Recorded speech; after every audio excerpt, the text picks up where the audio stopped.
What's going on, guys? My name is Dustin, and welcome to the first episode in this Raylib tutorial series.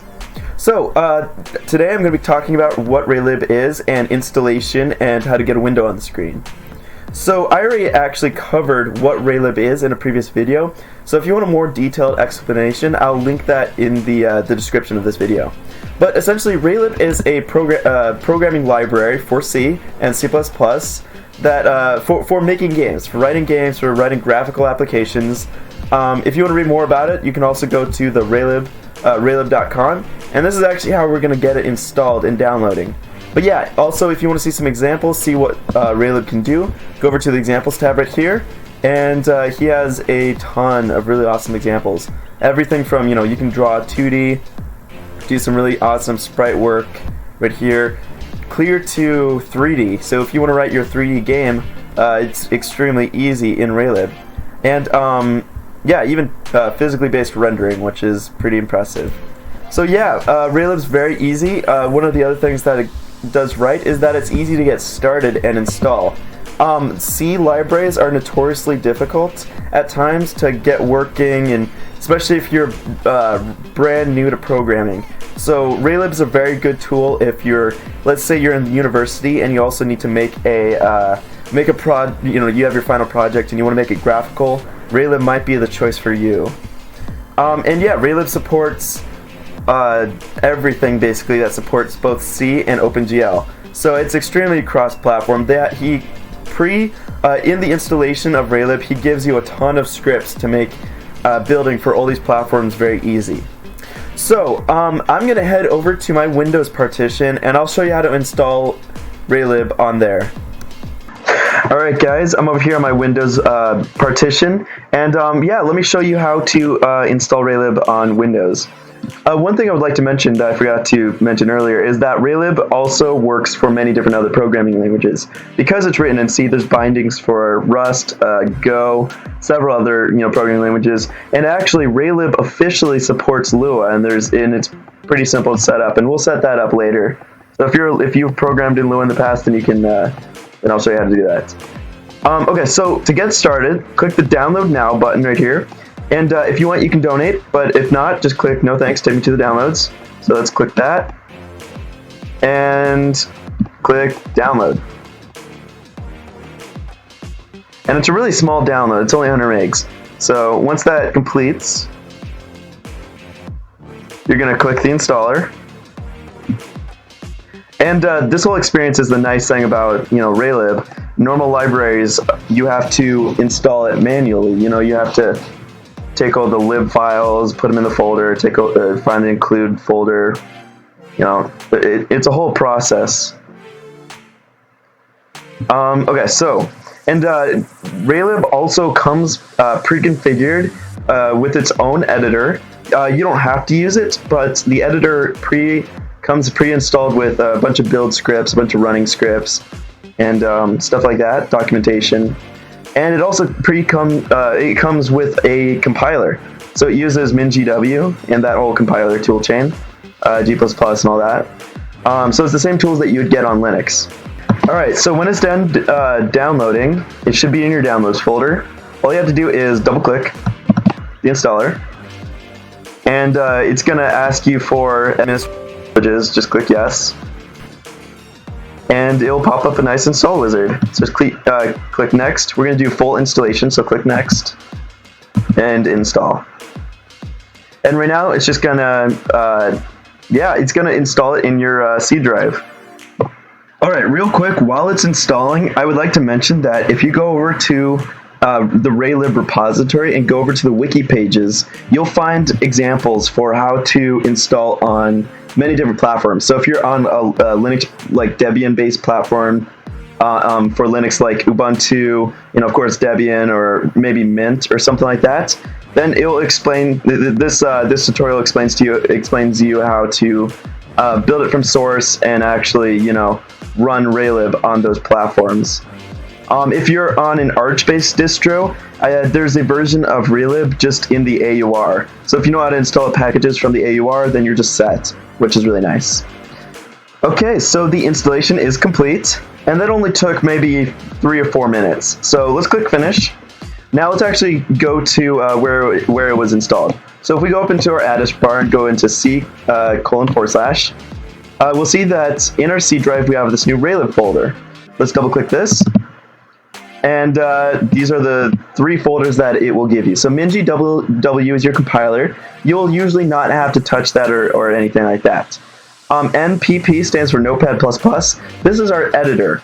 Now you can use any editor you want, but this one comes pre-configured with a bunch of cool little packages and stuff like that, with documentation and build scripts. And over here, this is our library itself. So it actually comes with the source code for the library. If you go over to projects, you can see that it will give you projects to help you compile Raylib for all these different editors. So if you want to use the Visual Studio toolchain, it will give you a folder, and we'll actually build that in a minute. It comes with a ton of examples, and I'll show you how to actually run those in a minute. But yeah, in core you can see there's a bunch of really awesome examples for you. So let's actually get one of those examples running. So let's go to Notepad++ folder and let's double click on this. Alright, so it opened up core basic window.c. Now if it didn't automatically do that, you can get to that by going into, if you remember that examples in the Raylib folder, go to examples and go to core and then look for core basic window and double click that. And this is just a very simple little project right here. You can see that we're defining some variables, and this is C code, by the way. And then we're initializing the screen. We're setting the frames per second to 60. Then we're saying while the window is open, so while we haven't clicked the X button, run this loop, begin the drawing, clear the background to white, draw text, yeah. So you can see that. Now to actually run this, what we're going to do is we're going to click F6. Now F6 brings up this window right here, and you can see the code that it's going to be running to actually compile it. This is a bash, or is that a bash script or a, yeah, it's a bash script to get this done. Click OK, and everything works correctly. We get a window, and just like that, it was super easy. So whenever you want to run your program, you click F6. Okay, so if you're just a complete noob and you just want to use and you don't care, or you use Notepad++ already and you just want to use that to compile your code, well, also what you can do is you can use any editor you want, but also just use this editor just to compile your code. You can actually do that from anywhere. So let's create a new project. Let me open up my Explorer. All right, let me go to my documents and let me make a Actually, let's go into our tutorial folder. I already did this. So let me click a new folder. I'm just going to name it My Game. All right. Inside My Game, we're going to right click. We're going to say New. We're going to click Text Document. And we're going to name this Main. Now, this is a new installation of Windows, and I don't see the text extension. This has to be a C file. So we're going to go over to View. We're going to go to File Name Extensions, and we're going to tick this right here. So now you can see that it's .txt file.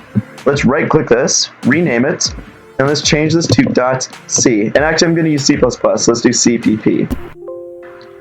And we're going to click OK there. So now in our editor, we're going to click Control-O, and let's actually cd into that directory. So let's go to Users, Dustin, let's go to Documents, let's go to Tutorial, let's go to main.cpp. So here's our file, and let's actually write a little bit of Raylib. So let's go to include. I'm going to say include Raylib.h. Let's create a main file or a main function. Let's create a couple constants. We're going to name this window width. Sorry for the background noise, by the way. My mom runs a daycare. It's kind of fun, but it's also kind of loud. All right, so we're going to make the window's width 1080p or 1280p. And then the window height 720. If your monitor is for some reason smaller than that, then make those numbers a little smaller. So to actually get a window up and running, we're going to say init window, window width, window height, and the third parameter right here is going to be the title of our window. So let's just name it My Game. And the title of your window is this text that's up here. don't forget your semicolon. So we're going to set the frames per second.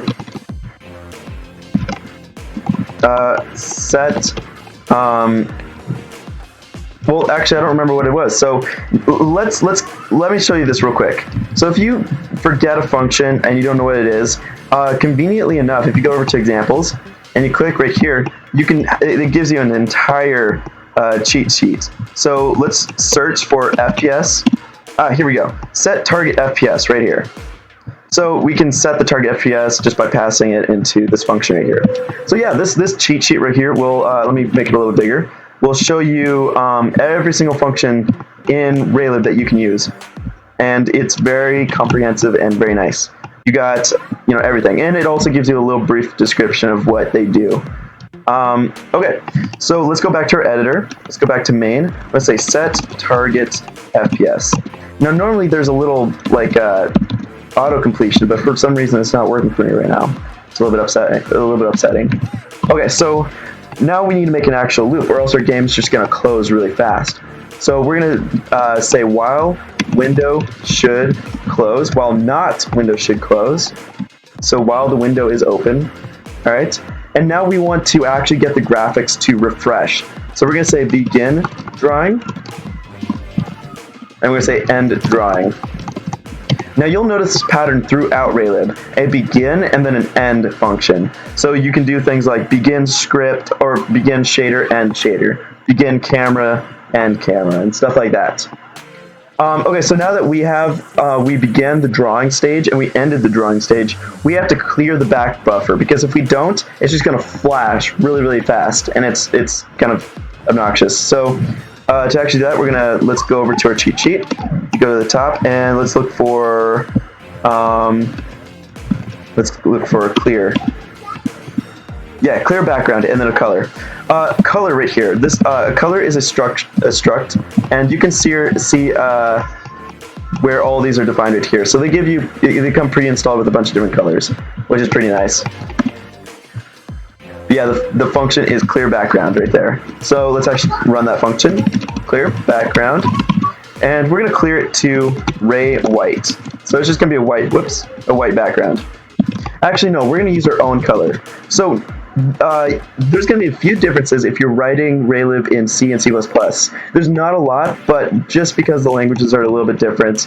If you're in C, you're going to surround the name of the struct that you're going to initialize with parentheses, and then you can initialize it. Let's say 255, 0, 255. Let's make it a nice bright maroon color right here. So this is how you do it in C. Now in C++, you don't need these. You don't need to surround it by parentheses. And since we're writing C++, I'm not going to add them. So if we actually run it, we'll see that we can just run the script using F6, and any script on any C++ file on any folder in our computer will actually just get launched, and we can see our window right here. Okay, so now that I showed you how to do it using just Notepad++, let me show you how to actually compile it if you want to use Visual Studio. So go into your Raylib folder right here, go to Projects, and go to VS 2017. Now it gives you a solution right here, and okay, let me mention, if you're using Visual Studio 2015, then run it using that. But I've installed Visual Studio 2017. So let's double click on the solution, and this will open up Visual Studio. It might ask you, to open up in Visual Studio version selector, but I just I open it up in Visual Studio.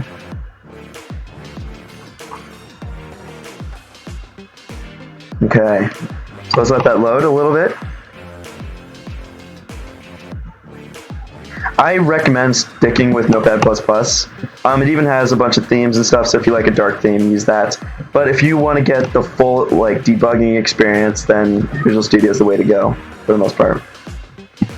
Okay, so it's all loaded, and you can see that it comes with example solutions. I haven't gotten those to compile yet, so we're not going to bother with that.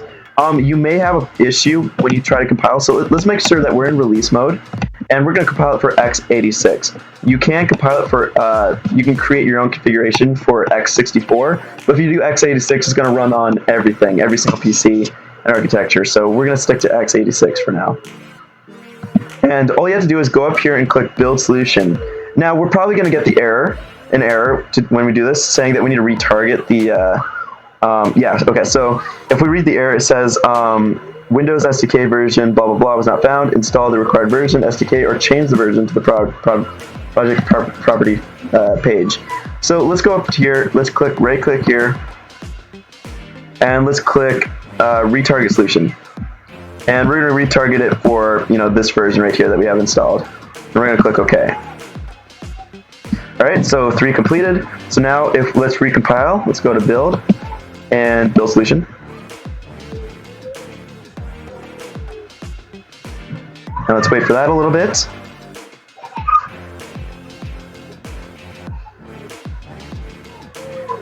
It's a pretty fast compile, all things considering. All right, so we can see that there are 2 errors, but those are from our examples right here. This Raylib actually did compile, and we can confirm that if we go into Explorer. We can go back to our Raylib folder,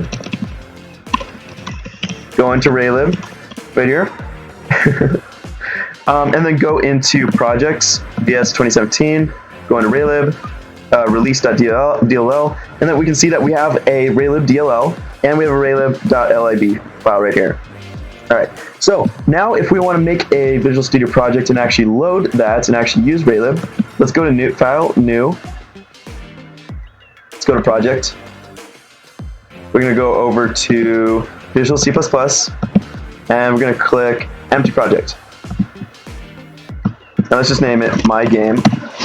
And take note of where we keep it. It's in source and repos. Click OK.